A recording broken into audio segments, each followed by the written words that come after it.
Israel के general CC को मारने की धमकी। इसराइली वायरस व्हाट्सएप में घुस गया। आलमी क्रैकडाउन, पाकिस्तानी गुरोह बेनकाब हो गया। सबसे पहले आप सबका बहुत शुक्रिया जिस तरीके से आप हमारे साथ जुड़े हैं और मिडल ईस्ट के हवाले से दुनिया भर की खबर जो है आप सुनते हैं। इसराइल की जानब से जनरल सीसी को मारने की धमकी जो है वो सामने आई। इस खबर के हवाले से आपको बताते चले कि इसराइली अखबार ने मिस्री सदर अब्दुल फतेह अल सीसी के मरहूम ईरानी सदर इब्राहिम रईसी के साथ तस्वीर शाया की है। ये तस्वीर एक ऐसे वक्त में शाया की गई जब मिस्र की जानब से गजा से फ़लस्तीनियों को बेघर करने की अमरीकी सदर डोनाल्ड ट्रंप की जो तजवीज़ है उसको वाज़ेह तौर पर मुस्तरद किया गया है। इसराइली अखबार द यरूशलेम पोस्ट ने नकल मकानी को मुस्तरद करने वाले अल्फाज के साथ मिस्री सदर के बयान शाये किए। उन्होंने ये बयानात कीनिया के अपने हम मनसब से काहिरा में मुलाकात के दौरान कहे थे। साथ ही अखबार ने अल सीसी और ईरान के साबिक सदर इब्राहिम रईसी की दरमियान गुज़श्ता मुलाकात की एक महफूज शुदा तस्वीर भी शाया की। ख्याल रहे कि इब्राहिम रईसी गुज़श्ता साल हेलीकॉप्टर हादसे में हलाक हो गए थे। मिस्री माहिरीन का ख्याल है कि तस्वीर शाया करने से मिस्री सदर के एक धमकी आमेज लहजा और मतलूब पैगाम था। इस हवाले से मिस्र में स्टेट इंफॉर्मेशन सर्विस के सरबराह जिया रिशवान ने तस्दीक की कि सीसी के साथ रईसी की तस्वीर का इस्तेमाल पहले की खतरे की निशानदही करता है और इस मामले पर सीसी के बयान की अहमियत अपनी जगह पर जो है यानी उन्होंने वजाहत जिस तरीके से की थी तो ये कहते हैं कि दूसरी चीज़ इशारा करती कि मिस्र नकल मकानी को मुस्तरद करते हुए ईरान के खिलाफ इत्तेहाद में शामिल होने से इनकार के तेहरान के महवर में शामिल हो गया। यानी अब मामला ये है कि मैंने आपको बताया था कि जनरल सीसी ने पहली बार थोड़ी सी गैरत दिखाई है कि उन्होंने कहा कि भाई साहब ऐसा नहीं होगा बल्कि ऐसा होगा। अब मामला ये है कि जनरल सीसी का जो ये मामला है उस हवाले से अब खबर ये आई है कि उनको सरेआम धमकी दी गई और रईसी के साथ तस्वीर को शाया करने का मकसद है कि भाई एक पैगाम देना है और पैगाम ये देना है कि भाई साहब आप जो बात कर रहे हैं यानी अगर आप इनकार करेंगे तो शायद आपको भी यही कुछ भुगतना पड़ सकता है, यही कुछ आपको भी सहना हो सकता है। तो इसी लिहाज से जो है वो ये बयान सामने आया है। अब देखना ये है कि आगे इसका क्या मामला, क्या ऐसा कोई जो मिस्र की जानिब से तो अखबार का बयान आ गया है, लेकिन अब देखना ये कि क्या मजीद क्या आम मिडल ईस्ट की पॉलिटिक्स पे इसका क्या असर पड़ता है। क्योंकि आपको पता है कि जनरल यानी डोनाल्ड ट्रंप की ख्वाहिश रही है और अब भी यही ख्वाहिश है कि भाई साहब किसी न किसी तरीके से जो है वो गजा को खाली करके खासकर उन तमाम तर लोगों को जो है शिफ्ट कर दिया जाए। कहाँ शिफ्ट कर दिया जाए? उनको वहाँ शिफ्ट कर दिया जाए, खासकर यानी गजा से निकाल कर उर्दन और इन इलाकों में। सो मेरे ख्याल में मुझे लगता है कि शायद यही पैगाम भी हो सकता है जो उनको दिया गया है और इनको एक थ्रेट दिया गया कि फिर आप तैयार हो जाओ मरने के लिए। अब इस पे भी एक तशवीश की लहर पूरे मिस्र के मुख्तलिफ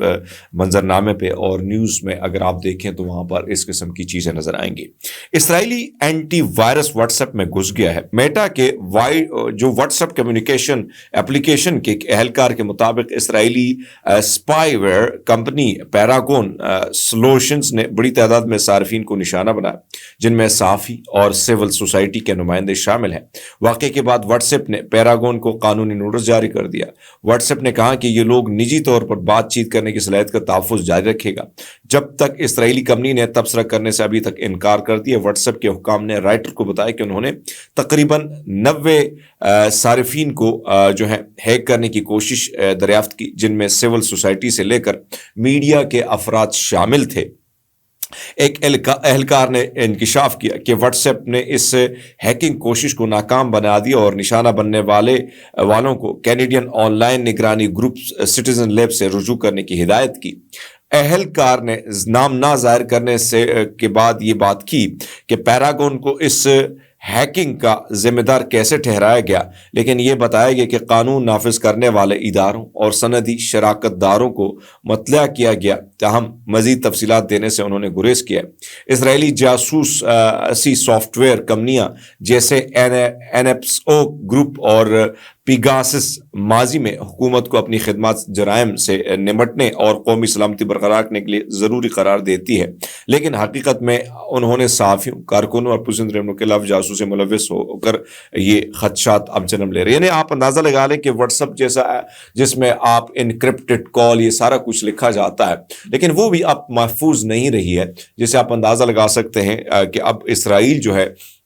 اس کی طرف گھسنے کی کوشش کی ہے انہوں نے، اور باقاعدہ ان کو نوٹس بھی جاری ہوا ہے، لیکن یہ خطرہ جو ہے یہ خطرناک اس لیے کیونکہ مزید جو ہے آگے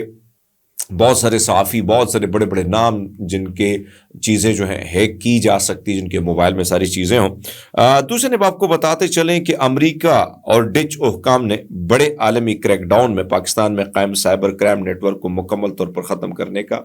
دعویٰ کر دیا ہے، جس پر دنیا بھر میں جرائم پیشہ افراد کو ہیکنگ ٹولز اور فراڈ کو ممکن بنانے والی خدمات فروخت کرنے کا الزام ہے۔ رپورٹ کے مطابق امریکی محکمہ انصاف DOJ نے اس نیٹ ورک کی شناخت ہارٹ سینڈر کے نام پر کی ہے، جس کے سربراہ میں مبینہ طور پر سائم رضا نامی شخص کو کر رہا تھا۔ اگرچہ DOJ سائم رضا یا اس کے ٹھکانے کے بارے میں تفصیلات ظاہر نہیں کی، لیکن بتایا گیا کہ اس نیٹ ورک نے ایک دہائی سے زیادہ عرصے تک آن لائن بازار چلائے، جس میں جعل سازی، میلیور کی تقسیم، بڑے پیمانے پر مالی فراڈ کو سہولت فراہم کی گئی۔ آپریشن ہارٹ بلاکر ایک حصے کے طور پر قانون نافذ کرنے والے اداروں نے نیٹ ورک کے زیر استعمال 39 ڈومینز اور متعلقہ سروس کو قبضے میں لے لیا ہے۔ DOJ کا اندازہ ہے کہ ان پلیٹ فارم نے، یعنی یہ جو پلیٹ فارم ہے، اس کے ذریعے امریکہ میں تقریباً $30 لاکھ سے زیادہ مالیت کا نقصان پہنچا ہے۔ تو ایک طرف تو یہ خبر آئی ہے،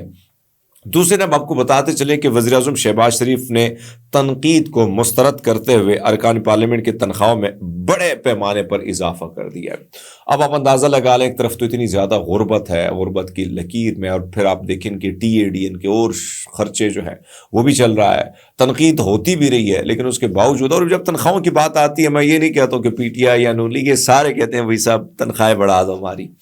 اب معاملہ یہ ہے کہ ان کی منظوری ہو گئی، اور رپورٹ کے مطابق اضافہ جو ہے تقریباً 300% اضافہ ہوا ہے، لیکن حکومت اس کا موازنہ جو ہے وفاقی سیکٹریز کی تنخواہوں سے کرتے ہوئے اس کا جواز پیش کر رہی ہے۔ قومی اسمبلی سیکریٹریٹ کے ذرائع نے بتایا کہ اسپیکر قومی اسمبلی سردار ایاز صادق نے وزیر اعظم کی منظوری کے بعد جو ہے اس اضافے کا نوٹیفیکیشن جاری کر دیا تھا۔ یہ معلوم ہوا ہے کہ ارکان پارلیمنٹ کو جنوری کے مہینے میں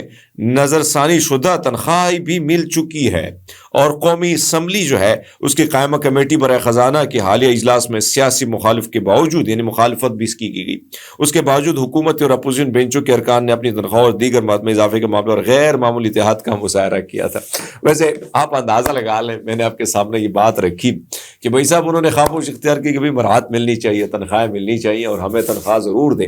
اور تنخواہ 300% بڑھائی گئی ہے، جس سے آپ اندازہ لگا لیں۔ اور پھر یہ یہاں پہ معاملہ کیا آتا ہے؟ معاملہ یہ آتا ہے کہ بھائی صاحب ان سیکٹریز کی اتنی تنخواہیں تو ہماری کیوں نہیں ہے؟